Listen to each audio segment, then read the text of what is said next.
Welcome to the Lawyerist Podcast, a series of conversations about law practice. Each week, we talk with legal entrepreneurs and innovators about building a successful law practice in today's challenging and constantly changing legal market. And now, here are your hosts.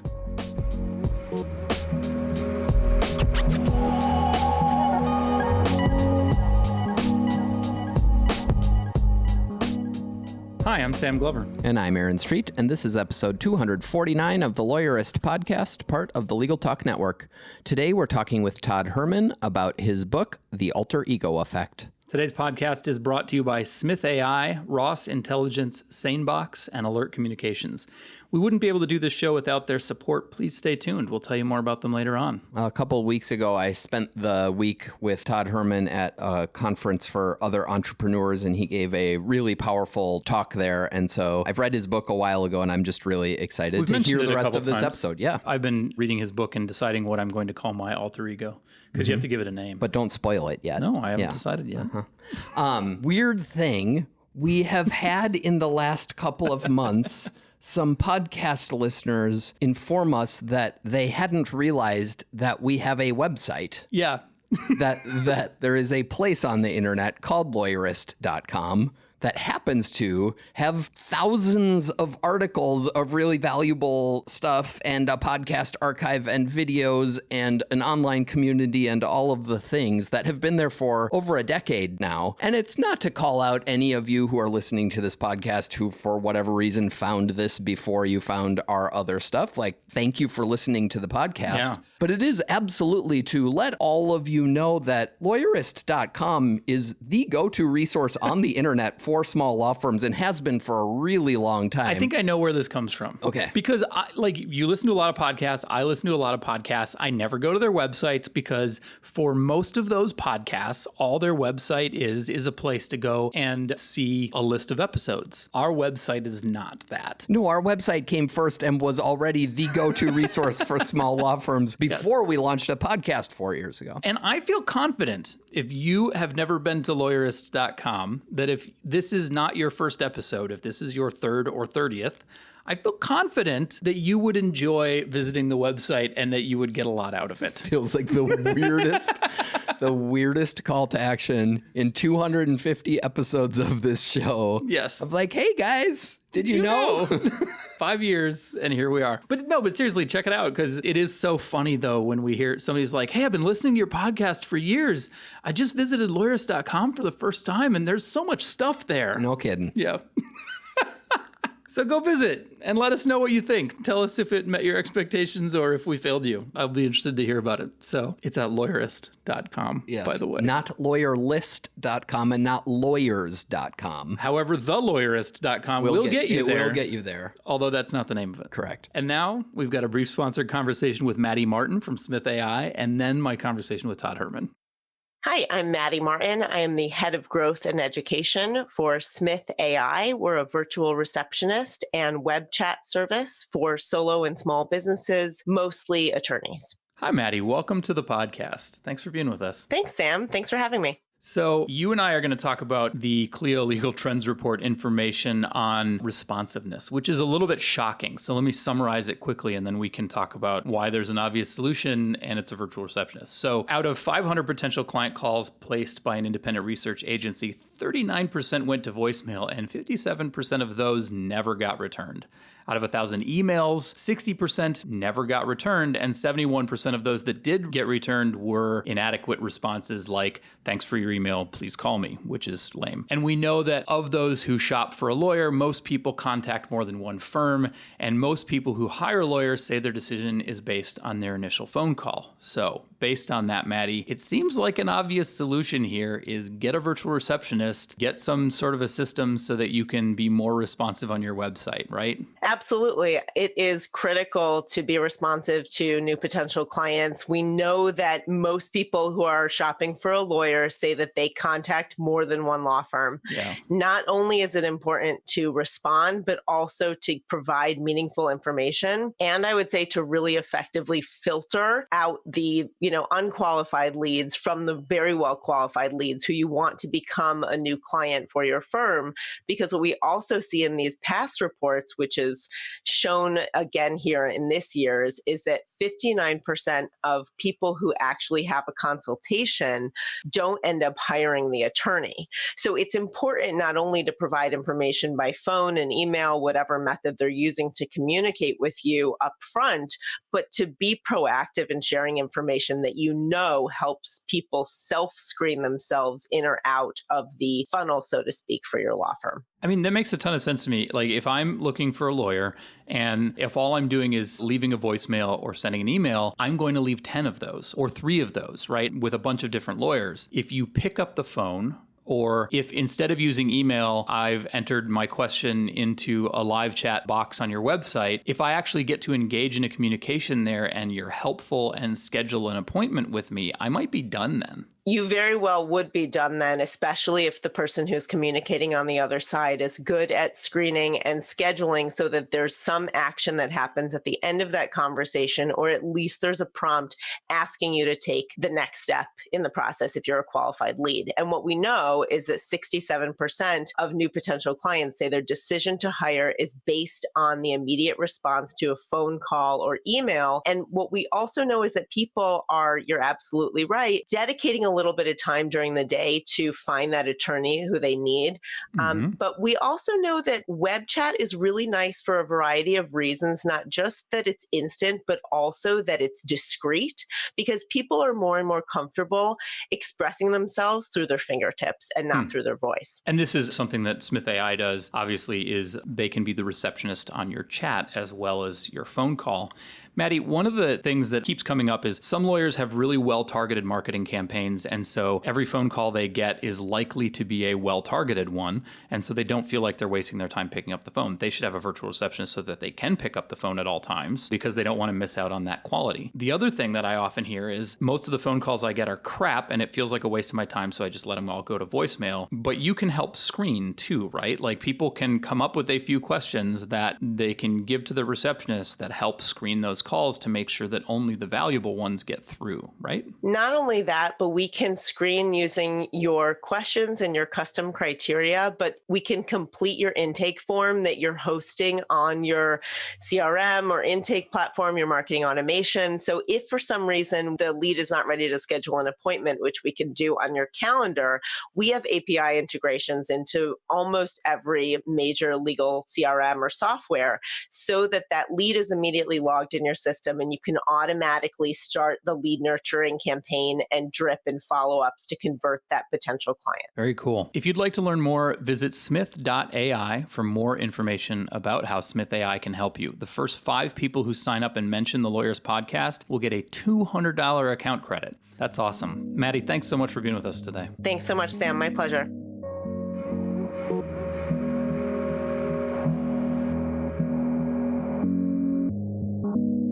I am Todd Herman from New York City by way of growing up on a big farm and ranch in Western Canada. So to all those Canucks out there, hey, hey.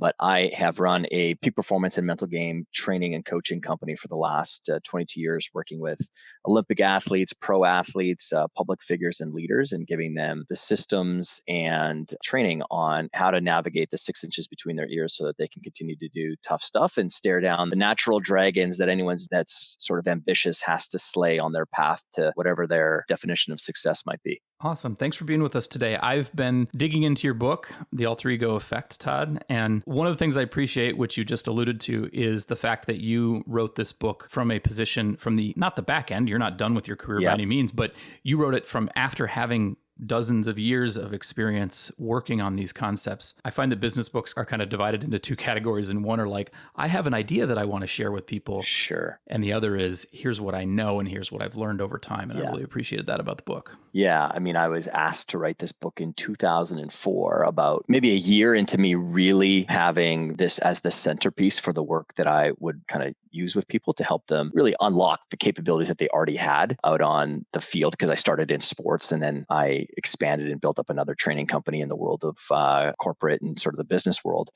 But I waited because I still needed, there were still some sort of unanswered questions for me around the science behind why everything worked the way that it did so well and why this sort of concept of using an alter ego or a secret identity was this golden thread that was weaving together the people that were truly performing at the highest levels. And, 11 years later in 2015, I finally started the process, and, the book finally came out earlier this year. Very cool. Maybe we should start by introducing the concept of an alter ego effect. I mean, most people have heard that term, but how are we talking about it here? Sure. So, I think the key term there is the effect part in the alter ego. And the effect part of an alter ego was that it actually allowed people to find what they're truly capable of.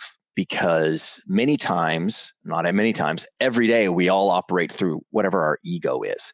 And our ego is got a lot of times natural pitfalls and traps. We do things because we want other people to perceive us in a certain way, or our motivations are to impress other people, or do things because our mom and dad wanted us to do it that way, like whatever it might be for someone, or tribally where, Black people do it this way, white people do it this way, Jewish, Catholics, Canadians, Americans. There's all these different kind of hidden strings that drive us and we don't even realize it. So the effect of an alter ego has been that it's been this phenomenal psychological tool that actually allows people to reveal more of what they actually are and allow them to more elegantly, gracefully, and with more grit move through and navigate the natural challenges and obstacles that lay along our path. I've heard people describe mindset and things as the story that we tell ourselves about who we are. Yeah. Like my mom raised me with the story of we are literary people and we are not good at math. Turns out I am. But that was the story I grew up with. Yeah. And it sounds like the alter ego effect is sort of a way of teaching yourself a different story, how to tell yourself a different story about yourself. Yeah, you've sort of nailed on one of the really important lessons in the book. I wish I actually had probably another 150 pages to talk about the power of story, but it wasn't really needed. But, if you think about the fact that human beings, we operate on these three different levels: the mental, the emotional, and the physical level. When I first started out, when I launched my business, the reason that it grew so quickly was because the only thing I knew how to do was to speak. And that was because I was a 4-H kid. I grew up on a big farm and ranch, and in the farming communities, 4-H is a big thing. If you're not familiar with what 4-H is out there, it's basically agricultural Boy Scouts sort of thing. And a part of that, I like that. That's a good way to describe it. Yeah, I found it through, trying to articulate it to people in so many different ways. And I was like, hey, agricultural Boy Scouts is probably the best way to saying it. But a big part of being in 4-H is you always had to compete in a speaking competition that went up to the national level. And I got involved when I was 10. And my first year doing it when I was 10, I actually won the competition for not only my club, but at the next level. And then I made it to the provincials, which is like the state finals kind of thing. But so the only thing I knew how to do to get my message out there was to speak. And I did 68 speeches in 90 days around my province of Alberta. And I basically never had to really market my business since that time. And that was in 98. But, the topic that I took out to people was the triune athlete, the mentally, emotionally, and physically tough athlete, that when you aligned these three things together, allowed them to play at their peak level, find the zone and flow state, and then ultimately become better leaders off the ice too. So this mental, emotional, and physical side of things is, if you use this as a meta concept for even discovering why people might not be doing things the way that you want them to, if you're a leader of your business or even your own kids or people that are around you, the biggest sticking point is that the emotional side. Most people know what they need to be doing. Yeah. There actually isn't a lack of knowledge out there for people, but it's that middle part. And the emotional part is the story part. And that is the powerful thing that I discovered with the alter ego is the alter ego, when you build this story around its origin possibly and where it's inspired from. And there's so many different stories I've got in the book about the examples that people have used to... give us a couple. Like Martin Luther King is one of my favorites, which I never had heard about before. Yeah. So the Martin Luther King one fascinates even the people who were really close to him. They didn't even realize that he used this idea. And I found it out because I was doing a speech in San Antonio, Texas in 2004 at this big leadership conference. And after I got done doing my talk, and I explained in my talk, it was actually about leading millennials. And I talked about my own insecurities when I started my business, about how young I looked and how I used an alter ego when I played college football. I was a nationally ranked badminton player. I was a good athlete, but I wasn't physically gifted. My strength was my mental. Football and badminton? I know they go together perfectly, right? That's typically everyone's response. People are like, "Wait, what did you just say? Did you say football and badminton?" And I was like, "I loved court games, and but I loved the physicality of football. But I wasn't a physically gifted person, but my mental game was my strength. And so when I got into business, I was so insecure about how young I looked, and I didn't have 6 letters behind my name with different degrees. I didn't have 3 best-selling books, and so I was stopping myself from booking the stages or the workshops, making the calls I needed to make, because I was actually very good at working with youngsters on kind of navigating that 6 inches between their ears. And so I was telling the story about how I got inspired to go and buy a pair of glasses to do what I called my reverse Superman. Superman put on glasses to become Clark Kent, and I put on my glasses to act through this identity of Superman and Joseph Campbell and Benjamin Franklin, 3 of my heroes. And they were the composite that made up this identity called Super Richard. And Super Richard was the one who made the phone calls to book things, because Todd was just too insecure.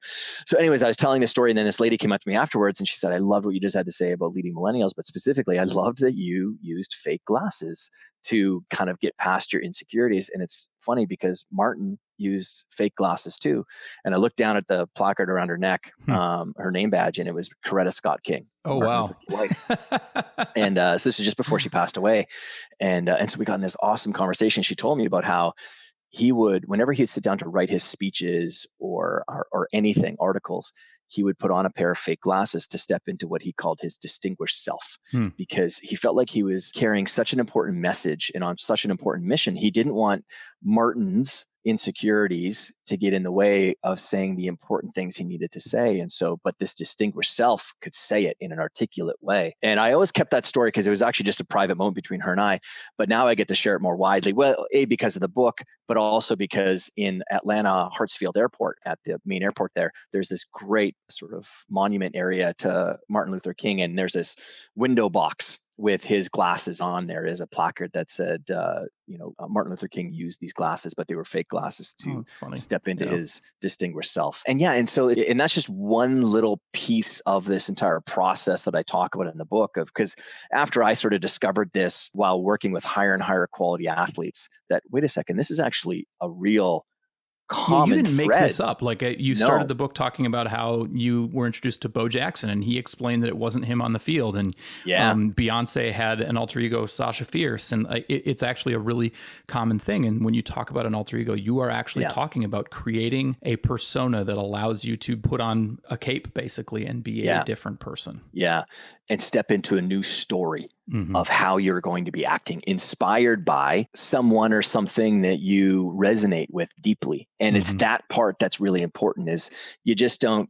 kind of go to, oh, well, these superhero movies are really popular right now, so I'm going to be Thor. If you don't know anything about Thor, and if you aren't connected to Thor, that probably wouldn't be the best inspiration for the alter ego to draw out the natural capabilities that you actually have, but are sort of nested below a more destructive or more trapping story about who you think you are and what you think you can do. But, really pulling out a source of inspiration that you are deeply connected to, because it draws out, it prevents that drawbridge. If you think about how we need to know, or we already know how we're supposed to go and act, but then we don't do it.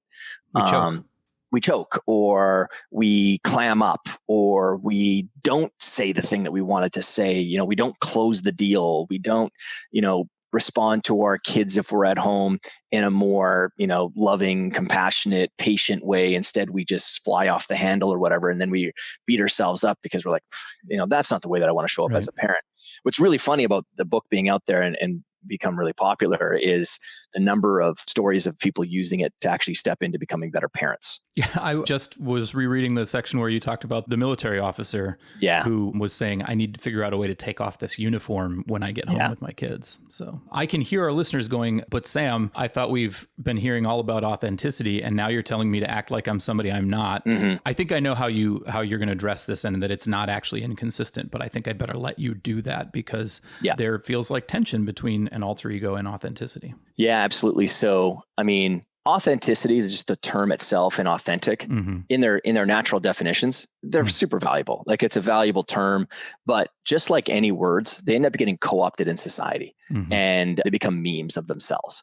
And so now you see this sort of, I think that people are using the idea of authenticity and authentic self and stuff in this virtue signaling way to basically excuse away poor behavior. Yeah. And again, like a lot of times these terms are trotted out by people who have not been on the field of play. I think what's really important for people to understand as a rule of thumb in life, seek out the practitioners. Please, I am actually imploring people, find the people who actually work with people one-on-one, day to day, because we're the ones who are actually in the gutter or crawling in between the grout of life and seeing what people are actually doing or actually using in order to be successful at something. And so I'm not concerned with the idea of authenticity and authentic self. In fact, if you actually read the biographies or interviews of people who've made it, quote unquote, you will never hear them talk about authenticity and authentic self, because just think about what, like, just the logical expression of how life works. You're constantly bumping up against comfort zones, or you're coming up against the edge of your capability of what you think it is, and you need to burst through that. Right. And so typically the best thing you can do is grab a tool on the other side of that and drag yourself comfort across, zone or ceiling and pull yourself across. And so just by that definition alone, who you are today is probably different than who you were 6 months ago, a year from now, or a year ago. Yeah, Which one of you was authentic? Which one of you was authentic? So stop trapping yourself. Again, these are terms that are used by the average of society. I am not going to be the most popular people that people interact with in the world of like personal development, peak performance, because I'm not here to continue to pander to people's perceptions and paradigms that have been, trotted out for decades from people who have not been doing the work. I'm telling you how people who are very, very successful in life navigate the 6 inches of their own ears to help them do difficult things. And if someone wants to argue against it because they're really, really engaged with the idea of authenticity, then go ahead. I'm just telling you that you're going to be trapped by it. And honestly, I just don't care if someone doesn't like the idea. I guess I thought you were going to explain that what's not authentic about, if you're using an alter ego to uncover capabilities that you have, that's the thing. You're not actually being Superman. No. That doesn't work. You explain a few times, like, you can't pretend to be a nuclear physicist if you don't actually have the education. 100%. What you're doing by putting on an alter ego is you're uncovering abilities that you actually have by removing some blocks to performance in them. And so what isn't authentic about just letting yourself accomplish what you're actually capable of? No, and that's always the other place that I'll go with it is, what's authentic about you not saying the things that you wanted to say in the moment. Yeah. And there's nothing authentic. And it's just, the battleground on life is between the 6 inches of your own ears. That's truly the battleground. There's a, common sort of cliche, but the sports or the game is 90% mental and 10% whatever. It's not. Yeah. At higher levels. Same thing. In business, it's even more so.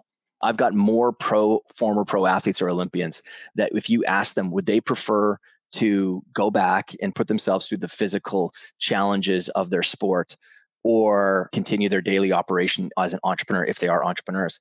Every single one of them will tell you that entrepreneurship is so much harder than sport, so much harder than sport. Because at least in sports, there's a very defined sideline or there's a goal. Like it's very predictable in the game that you're playing. Business, it's not.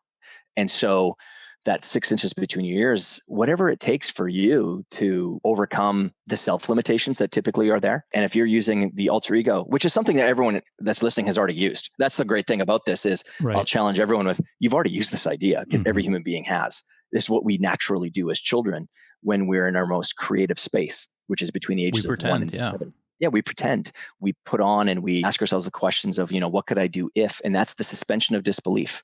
Because, we're just trying on a new idea. So, I don't know if there's anything that could be, quote, more authentic than you untapping all of your capabilities by playing with the great tool that we're gifted with, which is this creative imagination. And via the creative imagination, we use alter egos to simply navigate that with more grace. We need to take a quick break to hear from our sponsors. And when we come back, I want to get the Cliff Notes version from you of how to go about creating an alter ego. We'll be right back.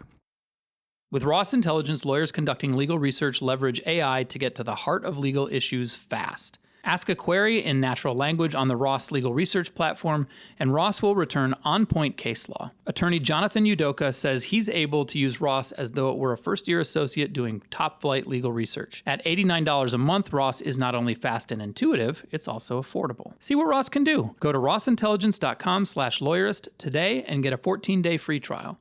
Use the promo code lawyerist for 10% off your first year subscription. Longtime podcast listeners and Lawyerist readers know that Sam and I get pretty excited about email productivity tips, but we know that most people don't have the time or energy to be email productivity nerds like us. So it's great that SameBox will take care of fixing your inbox for you. I've used SameBox for a while now, and it automatically organizes your incoming email into smart folders so you don't have to be overwhelmed by a busy inbox and don't have to see important client emails next to junky coupon offers, distracting you from the work you need to do. Best yet, SameBox learns with you, so if you find it puts something in the wrong folder, just move it, and SameBox will automatically learn your preference. It also has nifty features like Sane Black Hole, where you can drag messages from annoying senders you never want to hear from again. It's so simple, you won't need to learn anything to use it. It just takes care of everything itself. SaneBox works directly with every single email server or service that has ever been created, so it will definitely work for you. Get a free 2-week trial and a $25 credit by visiting sanebox.com/lawyerist today. That's SANEBOX.com/lawyerist. A legal-only call center, Alert Communications has been helping law firms and legal marketing agencies with new client intake for over 50 years. Alert responds to and captures all leads for your law firm efficiently using their highly trained intake specialists and software solutions. They work 24/7, 365 as an extension of your law firm in both English and Spanish. Alert strives to set best practice standards within the mass tort legal community by using ethical ideals, in turn elevating the quality of client services and earning the trust of attorneys. To find out how Alert can increase your mass tort or class action lead conversion rates, call 844-MY-INTAKE or find them at alertcommunications.com. Okay, we're back. So Todd, we talked about what an alter ego is, and I hope we did a pretty good job of that. This is a good point to say, like, it's a really good book. This is not a business book where there's a tiny idea and you can skim the rest. This is a book that's worth reading in full, page by page. Our listeners will know that I kind of divide business books up into those two categories too, where there's a lot of fluff and one paragraph of meat, and your book is not one of those. So thank you. Yeah, I've worked hard at that to ensure. Well, I mean, even though I have like an online training program to accompany this, I tell people even on the actual sales page for that thing, there is nothing new in the online. I put everything that you need to know about creating one, crafting one, and leveraging this idea and the stories of just so many people that have used this in the actual book. So, and it's a bargain at $26.99. There you go. But maybe give us the Cliff Notes version of it. Like, how do you go about identifying what your alter ego needs to be, creating one, triggering it, all that, and identifying when to use it? Yeah, sure. So first place to start is to realize that we don't have just one self, okay? Because this is the setup to why this first step is important. There is no one Sam, right? Yeah. You've got many, many expressions of how you show up in the world based on roles, situations that you're in, and circumstances, or the field of play that you're going to go on. Like who Sam is as an interviewer on this, and then who Sam is in the business or selling something or getting on stage and talking are going to be kind of slightly different from each other, right? For sure. And the perception of me is going to be different too. Like Exactly. That's actually how we ended up having you on the podcast, was I was talking about, like, as a manager, people perceive me differently. As the speaking outreach person for lawyers, people perceive me differently. And and there's science to back all this up. That's the one thing that, I mean, that's a core value of our training company, is the things that we teach others need to be rooted into the science of why people operate this way. And so that's what I talk about consistently in the book. So for the longest time, single self theory was a dominant idea in the world of psychology, meaning that the people who had and identified with themselves as one identity would have a higher level of mental health, lower rates of depression, stress, anxiety, and things like that. Now, me as a practitioner, I'm like, well, that doesn't make any sense, because my athletes, when they get off the field, are typically very different. And anyone who's ever met an athlete or public figure entertainer out in the public, they're like, oh, that a lot of people will say, gee, that person's actually a lot different than I thought they'd be. Of course they are, because it's a different environment. And so now the fastest growing field of psychological study is this field called multiple self theory, which is that the people who identify and see themselves as having many selves, many sides of themselves, that are meant to be custom built for the roles that they play and to be successful in those fields of play have a way higher degree of positive mental health, meaning lower rates of depression or anxiety and stress. And so this gets to the point that we don't have one alter ego for our entire life, just like we don't have one ego for our entire life. Right. So the first place to start with this is, what's the area, what's the role, what's the field for you that you're most frustrated by right now, possibly? Because that's going to be an area that we can have the biggest impact then on the quality of your life. So is it you as a parent? Is it you as the promoter and chief salesperson for the business? Is it you as the actual practitioner in your business, the one that like doing the actual work, like whatever? I mean, there's so many different roles. Is it? I had this lady come up to me at this event I just was the keynote speaker at, and she said, "I've never worked out a day in my life. I picked up your book back in April, and I've lost 100 pounds because I hired an alter ego to do the work." And I was like, it's one of my favorite, and she looks amazing. And she's got this speaking career that's taking off where she said, I found a completely new self that I didn't know was there. And so for her, it was health. Yeah. She hired an alter ego to help her with that. And I thought just the way that she kind of vocalized it, I was like, I love that idea of I hired an alter ego. It's not me getting up at 5:30 in the morning. I get up at 5:30 in the morning and then somebody else walks out the door and goes for a run or goes to the gym or whatever. That loves the idea of working out. And it was such a fun conversation. What was cool is there were so many people around sort of listening to this, and they were just like, oh my goodness, that whole idea of hiring. So anyway, the first step is, what's that one area of your life that you might be most frustrated with? And start there, because that's where we could get the biggest win for someone. So after that, then the second step is, okay, well, what is it about the way that you're currently showing up that you don't like? Like, what is it that is challenging you or you're struggling with? Is it the way that you're thinking about it? Is it your association with that? Like for her, it was that kind of what's holding you back. Yeah, what's holding you back there?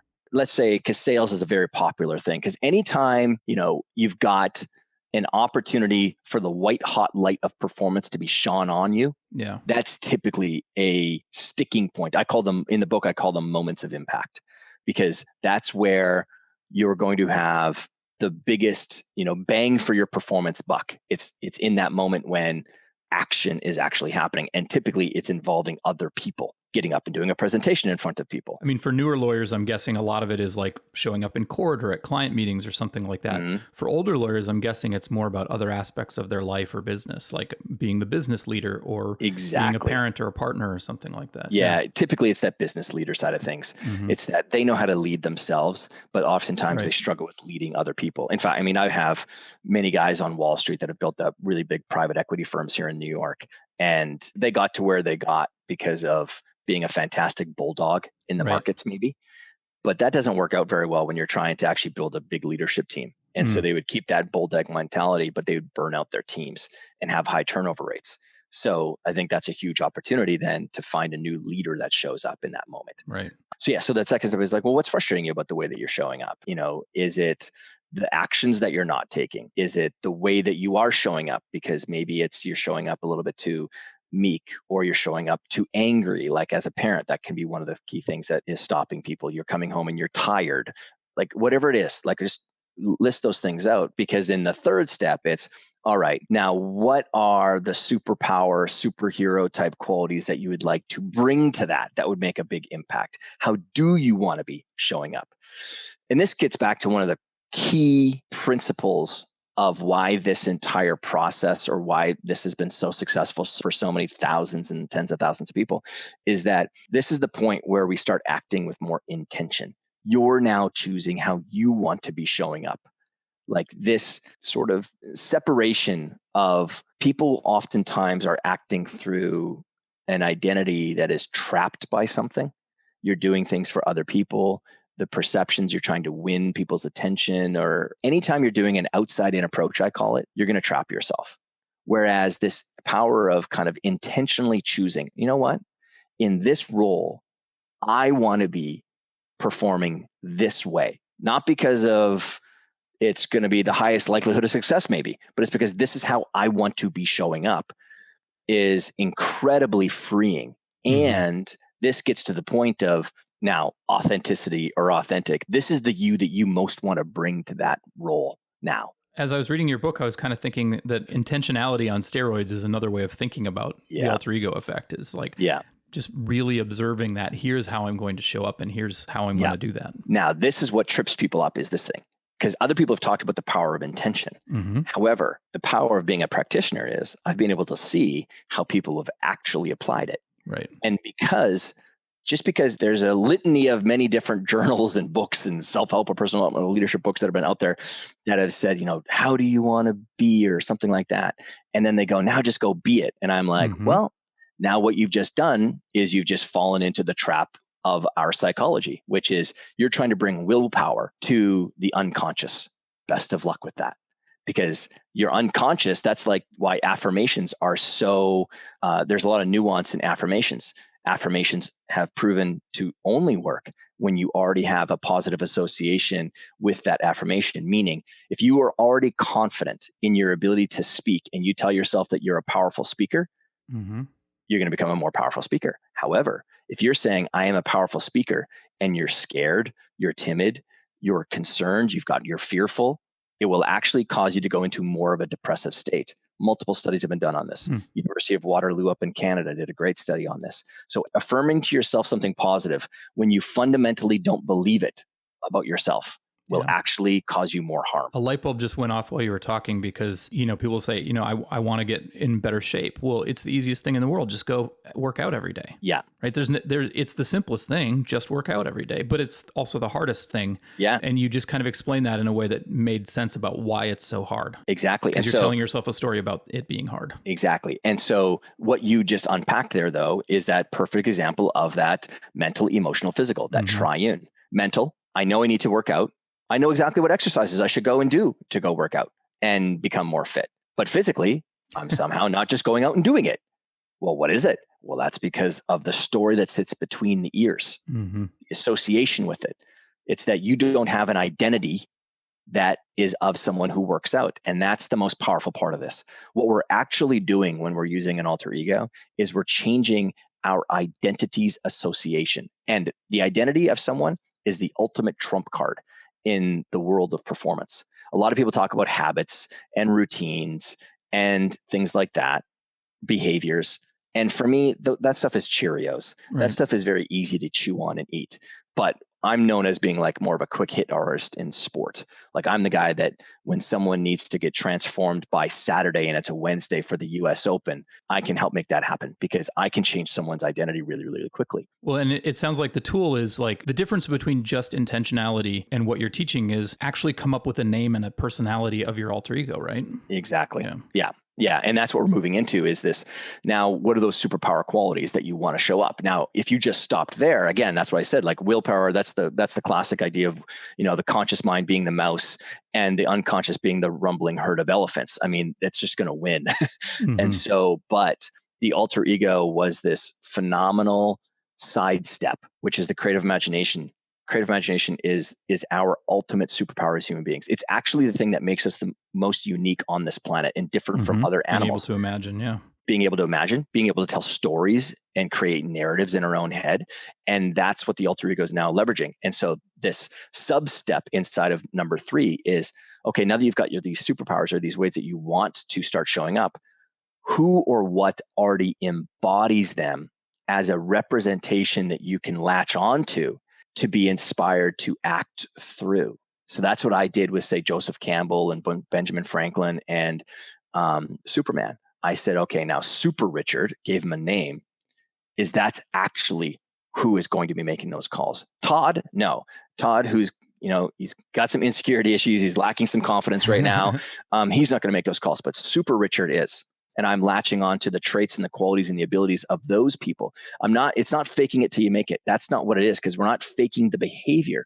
What we're doing is we're actually reaching deeper into the resources and reservoir of our capabilities as human beings. And I'm tapping into the attributes and traits because there's something about those people that I'm inspired by. It's not that he can stop bullets with his chest. That's not it. It's that wouldn't work. No, it wouldn't work. Nor would I be wanting to go into a podcast and say that it does. That would cause a few probably issues for me.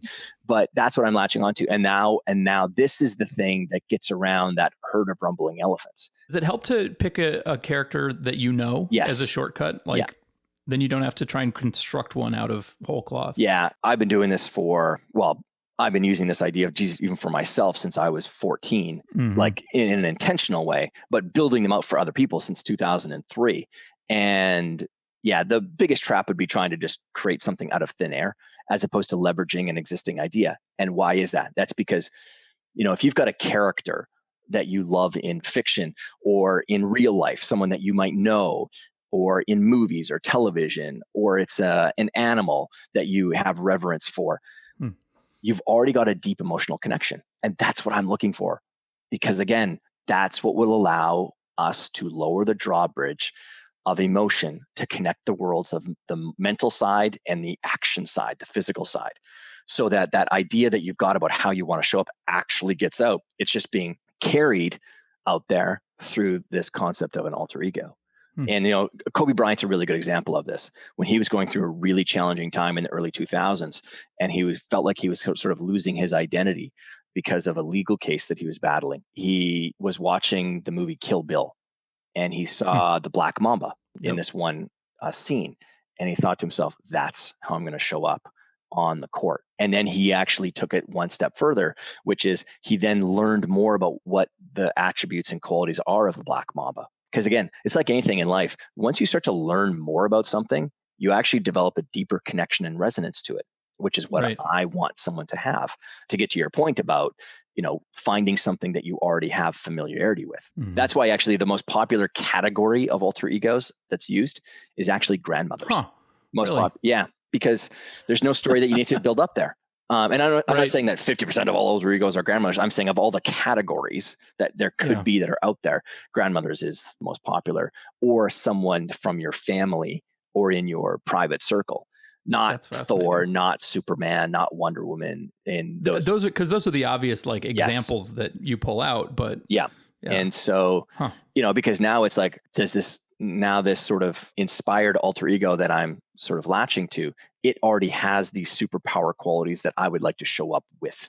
That's the connection point that we have. And now this gets us to the next thing, which is an important part of this process. And it taps into a psychological phenomenon that we all have called enclothed cognition.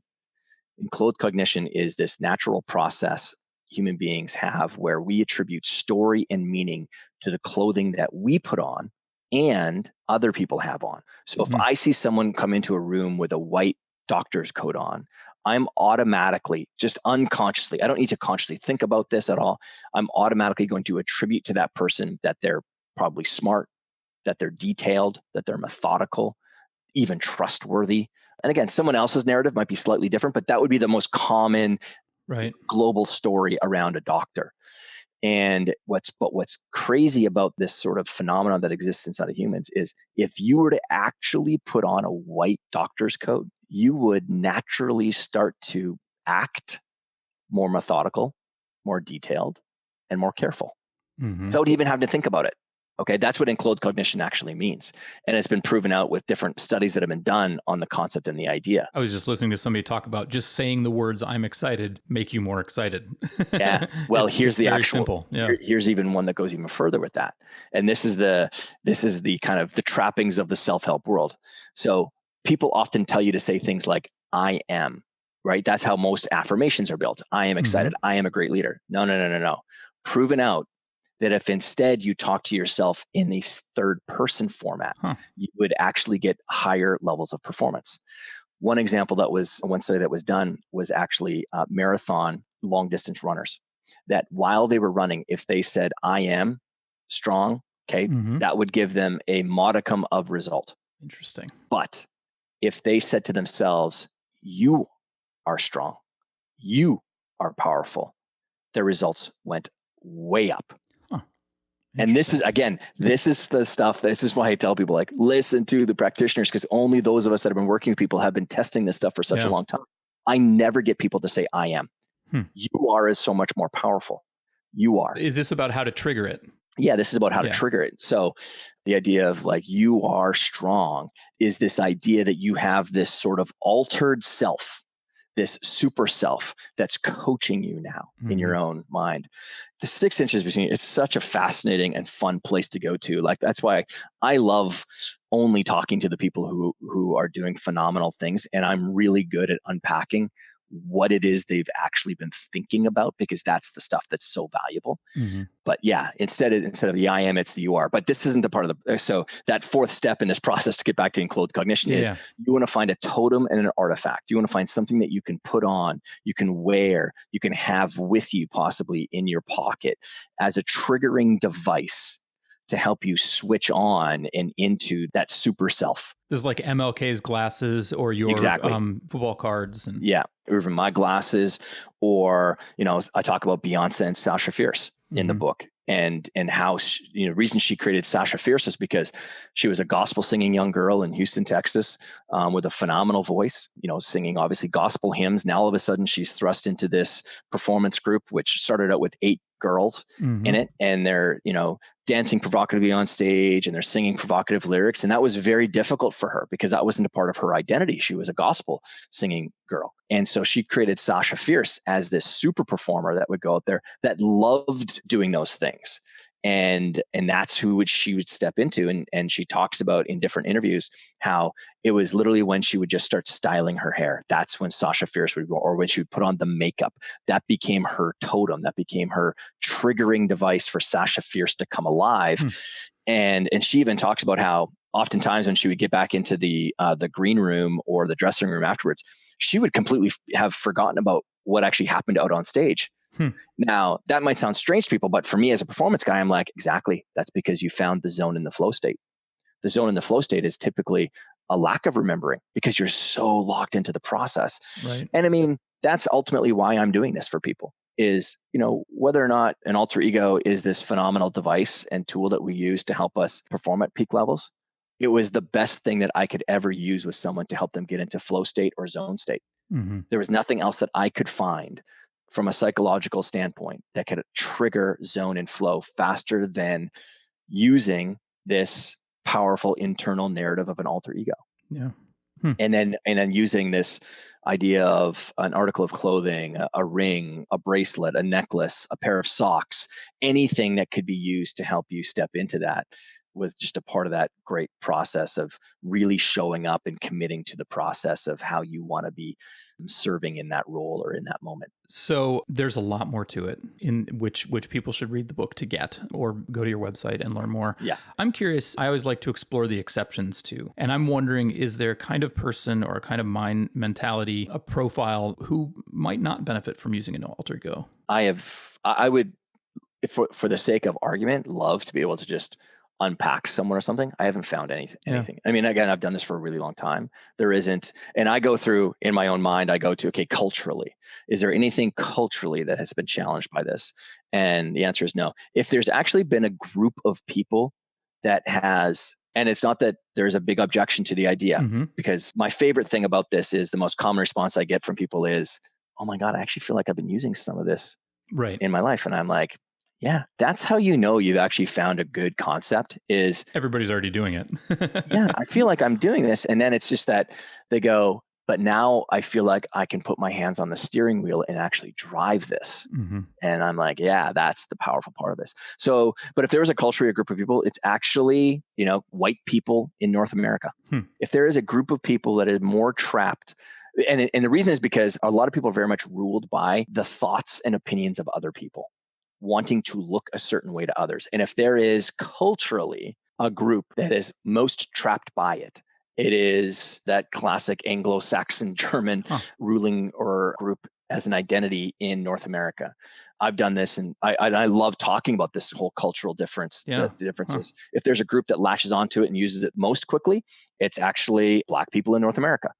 And in the discussions that I've had, it's been fascinating just unpacking this with other people. But there oftentimes one young gentleman who was a former NFL guy that I was talking to after a speech, he said, you know why? It's so funny you bring that up, because when growing up in the 80s and 90s, I didn't have anyone on television that looked like me. Yeah. And so my creative imagination would go to Ross, Rachel, Joey, Chandler, Monica.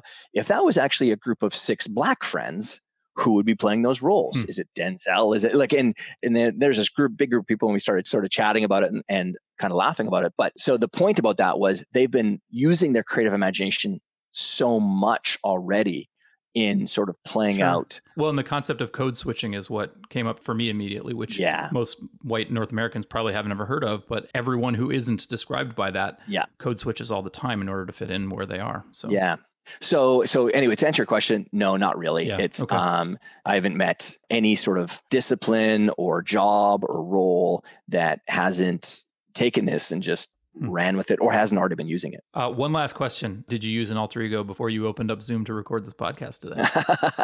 Funny you say that, because I have been very active in pulling out a more playful side of myself, because I'm a natural. I mean, in the work that I do with people one-on-one, I'm a natural, or training and, speaking on the world, I'm a natural challenger personality type, because I'm there to sort of break people's paradigms. But definitely in the way that I like showing up more is with a more kind of playful and fun personality, because it's a huge part of actually who I am. I'm a big jokester. Anyone who works in sport, you're typically joking around a lot. But I am very much inspired by the way that Hugh Jackman shows up. And so he's a good source of the inspiration for how I want to bring those same attributes and qualities out for myself. So yes or no? Yes, the answer is yes. Absolutely. Absolutely. Cool. Yeah, because again, I mean, it's the point about this is that there are so many things that we do that are so important to us. Me connecting with your audience, or getting the message out. It's so important. And then I just sit there. And again, this is just that power of really top performing people that just don't go through life. They're very, very intentional, or they try to be very intentional with really showing up in a powerful way. So when I'm on here, I'm like, okay, well, what or who is going to help me show up in the best way? And, as my little sort of friend within, Hugh Jackman is going to help me do that. And actually, just as a final thought with people, the term alter ego was first stated by Cicero in 44 BC. Cicero is widely known as being the greatest Roman statesman and philosopher that lived. And in a letter to a friend in 44 BC, he brought up the idea of the alter ego in helping his friend navigate life. And he just said the alter ego is the trusted friend or other I within. And it's there to help us to do the difficult things so that more of us gets to actually be revealed on the field of play of life. That is a perfect place to end. Todd, thank you so much for being with us today. Your book is called The Alter Ego Effect. People can find it on Amazon, and we'll obviously include a link in our show notes. Thank you. Thank you, man. Appreciate it. Are you interested in implementing the ideas you've heard on today's podcast into your law firm? Could you use a little help?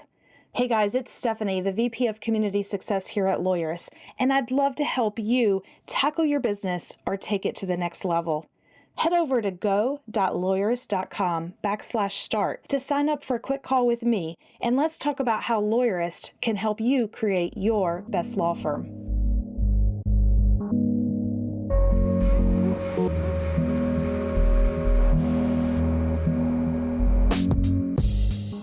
Make sure to catch next week's episode of the Lawyerist podcast by subscribing to the show in your favorite podcast app. And please leave a rating to help other people find our show. You can find the notes for today's episode on lawyerist.com/podcast. The Lawyerist podcast is edited by Paul Fisher. The views expressed by the participants are their own and are not endorsed by Legal Talk Network. Nothing said in this podcast is legal advice for you.